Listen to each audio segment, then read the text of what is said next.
Hey guys, Amanda the G here. Let's talk about the COVID-19 vaccine.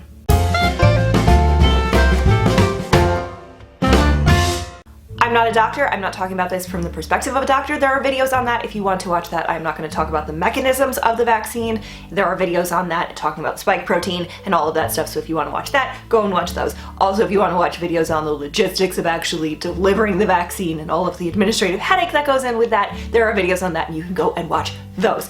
No, instead, what we're going to do, I'm going to talk about my experience getting the vaccine as well as some of the things that I've heard about as reasons to not get the vaccine, from the perspective of someone who's not actually a doctor. So yes, I was lucky enough that I was able to get my first dose of the Pfizer vaccine last Wednesday, which is almost a week ago from when I posted this, and I am so excited about it. The second I got my golden ticket email saying that I could go and get my vaccine, I signed up for a shot that day, and I went that day and got my science injection. Not everyone will get side effects from the vaccine, particularly the first dose. I did get a couple, but they were very mild, and by that I mean I had a 2-degree fever for the first hour after, and it kind of made my face all red because my temperature rose pretty quickly, but it wasn't that bad. It resolved on its own, and then it was done in honestly under an hour. I then had a very, very mild headache for about an hour and a half. That resolved when I drank a glass of water. I didn't even feel the need to take any pain pills for it.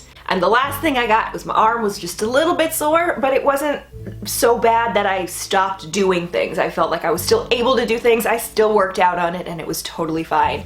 And no problems at all. I left there with a sticker for getting my shot and a card that you have to keep with you so that they can fill out when you get your second dose, and then they suggest laminating it because who knows if at some point we may eventually need that for things to prove that you've been vaccinated.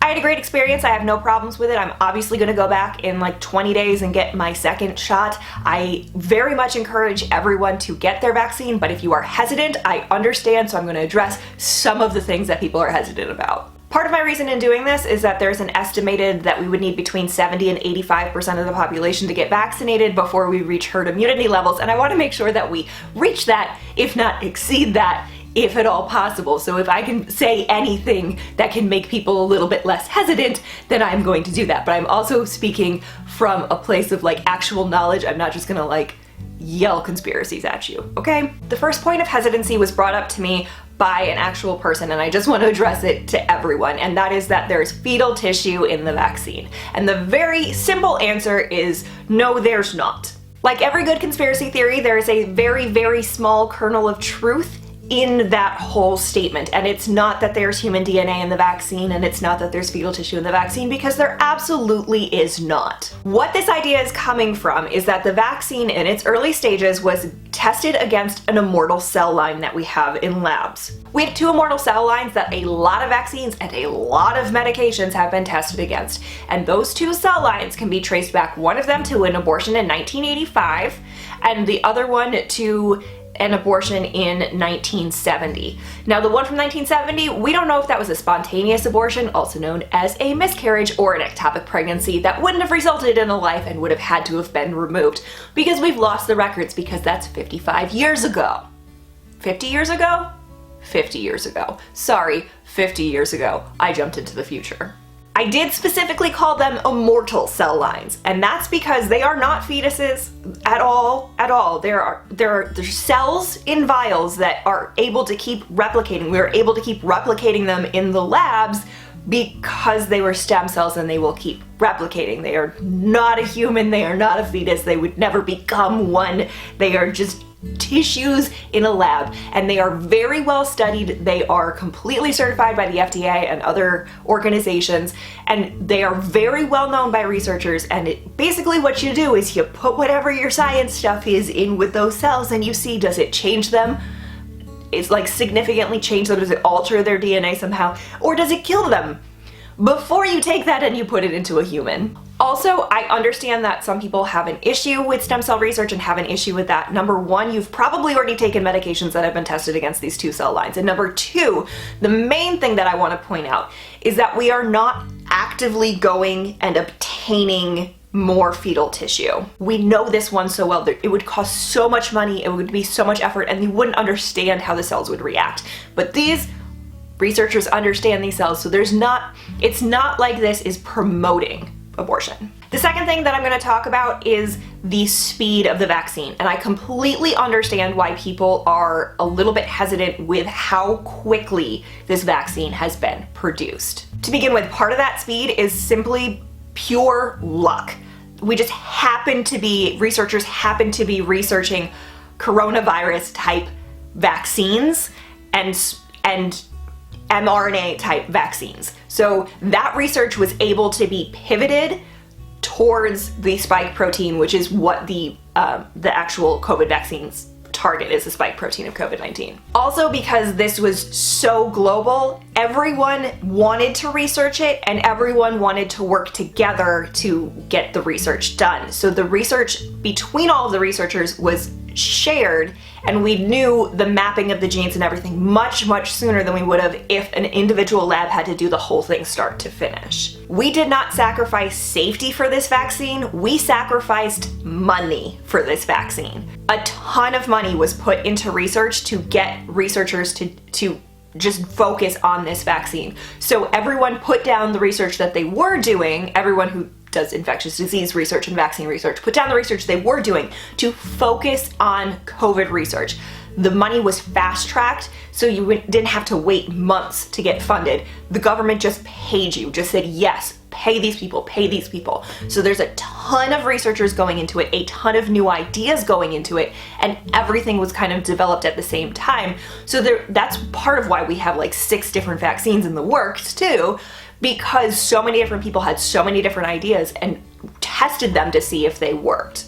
They also sacrificed money in the production element. So typically when you would make a medication or a vaccine, you would come up with your idea, you'd test it in the lab, you'd make a little bit of it for all of your samples, you'd make a little bit of it enough to get through your vaccine trials, and then after it was approved, then you would mass produce it. The government came in and was like, so all you manufacturers, if it doesn't work, we will reimburse you your costs, it's fine. So we were able to mass produce those vaccines much sooner. So they were able to produce enough for the trial, but during that trial they were also producing the ones that we are injecting people with now.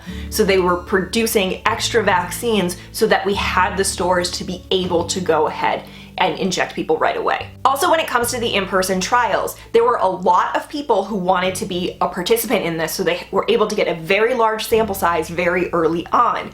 Also, just because the disease is so infectious and it's absolutely everywhere, you were able to see the differences between the placebo group and the non-placebo group a lot sooner, with the infection rates being as high as they are. And finally, when it comes to vaccines, the long-term effects are very short-term, and we know about the effects of a vaccine pretty quickly if it's going to have negative side effects.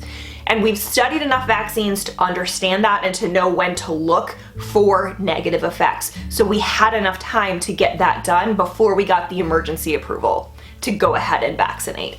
Another thing I'm going to address really quickly is the whole tracking device thing. Number one, this needle is smaller than any other needle I've ever had for a vaccine, I believe. It felt like it was smaller than a flu shot needle, so you couldn't possibly put a tracking device in that. We would need a much bigger needle for it.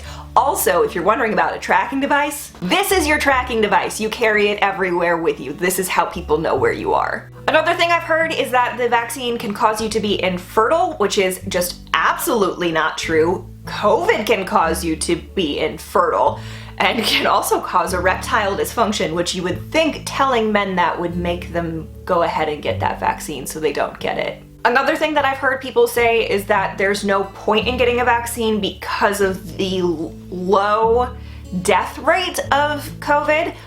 To begin with, one, it is definitely higher than the flu, but putting that aside, 10% of people who have COVID have some form of a long-term disease, some form of long hauler syndrome. So you really don't want to play those odds. At this point, we don't even know the full-on long-term effects of COVID, and let's just think about other diseases and how long it took us to kind of figure out some of those effects. Polio. We didn't know about something that you get much later in life called post-polio syndrome until people started getting really old who had survived polio. Chickenpox leads to shingles at a later age. We didn't know about that, but it's the same thing. It's varicella, and it lays dormant in your system. This could cause all sorts of problems in the future that we just don't know about, and it just makes sense now that we should be getting this vaccine. The only thing that is going to get us out of our current situation right now, that light at the end of the tunnel, is the vaccine. And it is getting enough people to make it herd immunity. And also you have to pay attention to the fact that these vaccines are currently only approved for ages 16 and up or 18 and up, depending upon the vaccine, which means that the adults have to make up 70 to 85% of the population getting the vaccine, which means if you are an adult and you don't have a reason that you shouldn't, and by a reason that you shouldn't, I mean like allergic to something in the vaccine, or you have a medical condition where you are not able to be vaccinated, then you need to be going out and getting this vaccine as soon as you can. There are plenty of places that have wait lists right now. I believe most places are in the phase 1 to phase 2 period, which may or may not include you depending upon what's going on. But if you can get on the wait list for phase 3, if you're going to be in phase 3, go right ahead and get on that wait list. Please go and get your science injection when you can. I hope this video helped a little bit with somebody if you were at all hesitant. Stay fresh, cheese bags. Also a reminder, not a doctor, but I do have some medical knowledge, so that's where that was coming from.